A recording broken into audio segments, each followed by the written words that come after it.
మా అమ్మేమో నా కోసమని మా నానమ్మ నేర్పించిన ఒక పాతకాలం నాటి రెసిపీ చేసింది.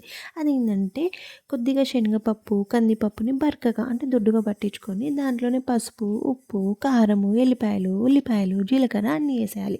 అన్నీ ఏసినంక పిండి కలపనీకి కొద్దిగా నూనెని వేడి చేసి మసులుతున్న ఆయిల్‌ని అయితే ఆ పిండిలో ఏసి చల్లగా అయినంక కొంచెం కొంచెం వాటర్ ఏసుకుంటూ చపాతీ పిండి కంటే సాఫ్ట్‌గా కలపాలి. ఎందుకంటే పిండి కదా! సాఫ్ట్‌గా ఉంటేనే బావుంటదనమాట. ఈ కర్రీ ఇత్తడి గిన్నెలో చేస్తే సూపర్ టేస్ట్ ఉంటదంట. అందుకోసమే ఇత్తడి గిన్నె పెట్టి దాంట్లో ఆయిల్, ఆవాలు, జీలకర్ర, కొన్ని వాటర్, పసుపు ఏసి ఉడకబెట్టింది. వాటర్‌ని వేడి చేసింది. ఇప్పుడు ఆ పిండిని చిన్న చిన్న బాల్స్ చేసి మరిగే వాటర్‌లో వేసి ఉడకబెట్టాలి. మేము గ్రేవీ కోసమని కొంచెం పిండిలో వాటర్ ఏసి ఆ గ్రేవీని కూడా వేసినాం. ఎందుకంటే థిక్ వస్తది అట్లా చేస్తే థిక్‌నెస్ వస్తది.